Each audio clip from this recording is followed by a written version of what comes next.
I've had my own experiences of being around a certain type of a certain group of men who exhibit groupthink, and that groupthink tends to lean very misogynistically.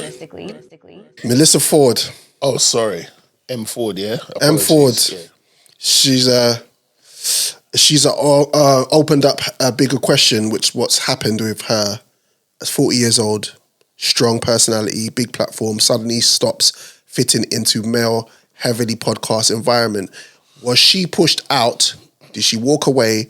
Or was the dynamics always going to blow up?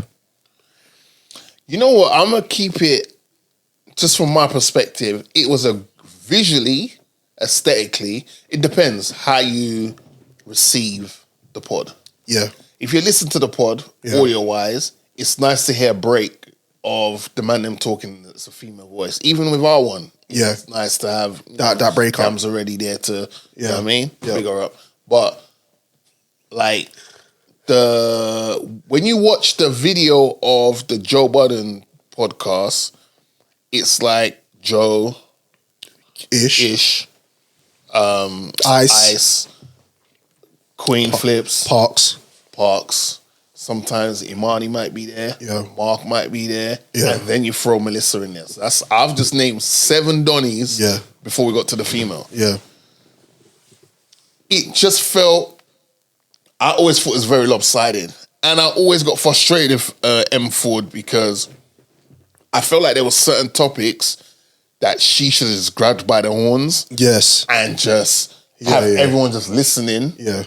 And asking her questions. And sometimes she'd come across mum, like, just like, oh, I ain't got nothing to say. Yeah. And it's like, nah, you don't have to be, you can speak in a real life situation and not throw anyone out there to cause embarrassment or whatever. And there were certain things, especially when it was female related topics. And I'm like, why are you not saying Why are you not talking? Why are you letting Joe talk from his perspective? It's fine, but we need to hear from, there's a female in the room. It's different. It's us three are talking here now. But if there's a female in the room and we're talking about something related to a female, we have to hand it over to the female to break it down and help us understand. Do you think she felt intimidated being in there? Possibly. Because Joe, for one, is an intimidating personality. Yeah. Sometimes on purpose, sometimes not on purpose, sometimes just how he is. Yeah. But then you throw in Ice into that. Yeah. And she's had bare back and forth with Ish to the point where he's like, are them two they're doing something. rubbing his cheeks or something? Yeah. Then you throw Flip in there, who's hilarious, but then Flip can just go off on one. Yep. And then recent times we saw, like, sometimes her and Mark were having, like, it almost felt like I'm the old guard, and then Mark comes in. Her and Mark kind of got on. When Mark came to the show, her and Mark were kind of like allies a lot of the time, where Mark has got like that He's kind the of intellect of the show. Yeah.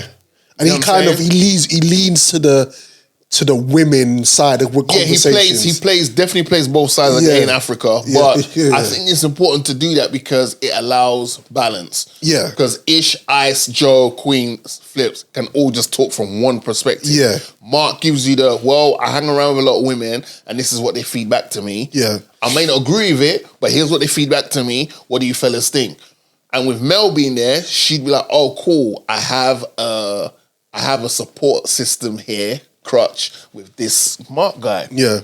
But I always felt like the pod would have gone to higher heights if there was another female on there with Mel. I agree, but I also felt like if Mel was a serious voice on the podcast, then it would have overshadowed everything else. I just don't think, I feel like she doesn't have that innate, you know what it is? Like if you was to put someone like, if you dropped someone like Remy Ma in the building, Remy Ma is eating Mike. Is eating up airtime. Whereas Mel sometimes felt like she was fighting for Mike's time. Yeah. And you can't be like that with these guys. And these guys aren't going to hold your hand because they're thinking like, you've seen how the pod operates. Yeah. If you're agreeing to come sit here, you're not sitting there for free. You're getting paid, by the way. Yeah.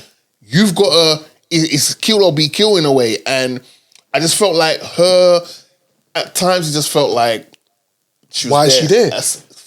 Bro, some episodes I'll be like, was Mel even on the show, brother? You do a double take, like just to check, like because I'm an audio listener of Joe Budden, because I'm like, right, Mel's actually there. There's some things that they speak on that you're like, I want to see the visuals because I want to see visual expression on what they're talking about. And sometimes Mel be like the whole Drake and Kendrick stuff. Even if you aren't supporting what Drake or you didn't feel like Drake delivered in the battle and stuff like that, you being Canadian, you should be talking from a perspective of letting us know what the temperature's like in Canada in regards to do they even know Kendrick's been giving his side of the disses because it's just straight over your state over there. Like she's just timid most of the time. They got at her, innit? They did get at her for that Drake situation. You know when Drake put out the tape with Party Next Door? Yeah. And what was that song called? He said something like, big up the OG Mel.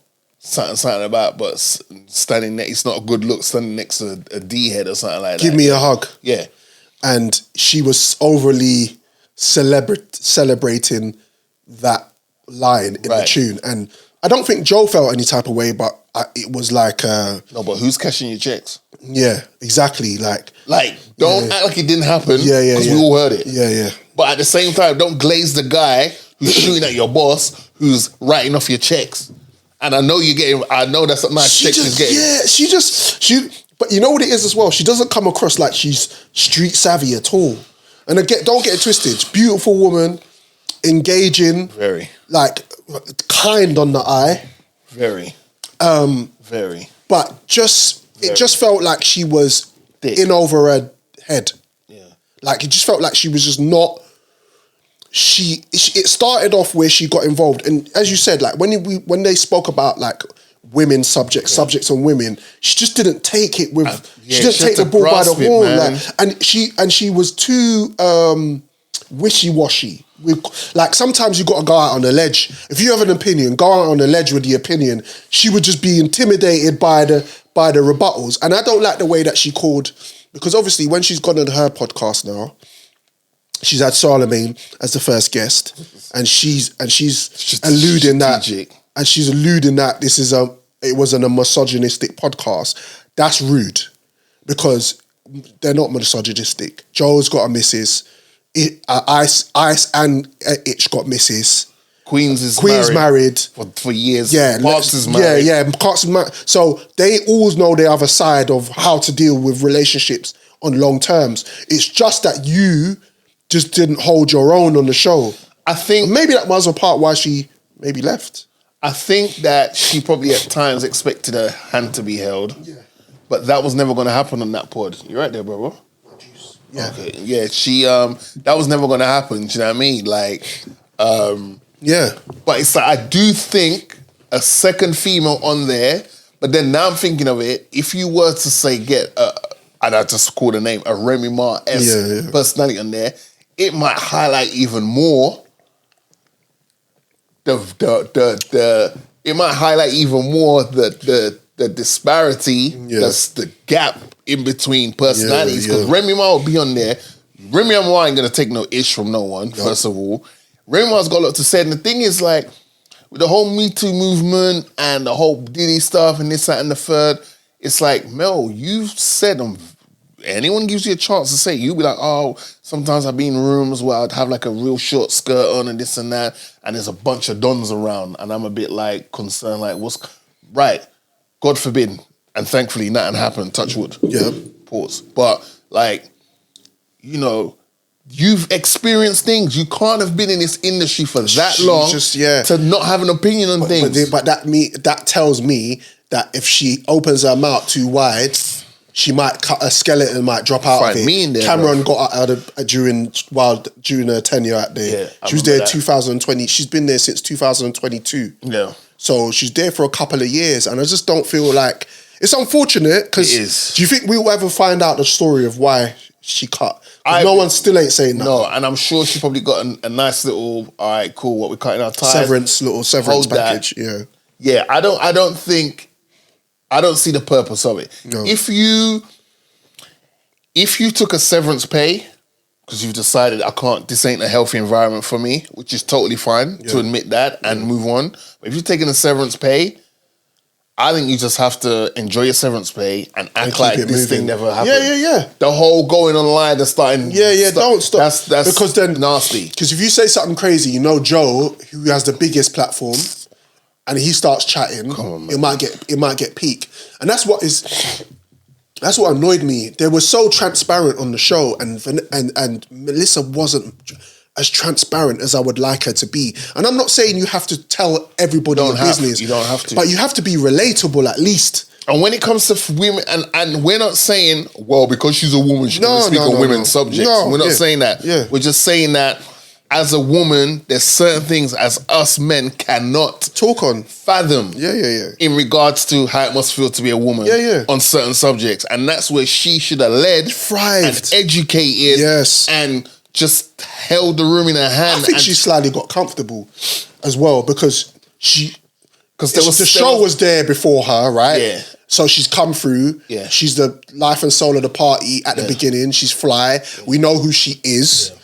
And what she represented in hip hop and in the culture, and it's just like she just got there and thought like everyone else is going to speak. And there's a lot. I know there's a lot of goons that probably just started watching it just for her.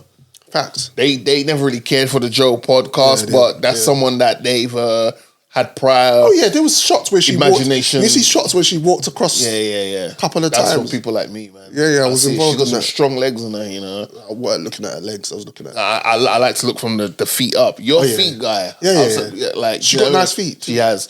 Well, she's got some nice calf muscles, man. She has. Yeah, absolutely. Yeah. I don't just not, bro. You see the size of my eyes. I don't just ish. Yeah. But it's like, you are, but you can be eye candy. There's nothing wrong with being eye candy. Yeah, but you can also be soul food as well. Be brain candy.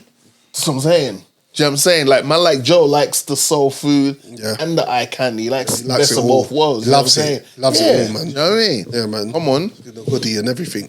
Bro, is it safe in there? Yeah.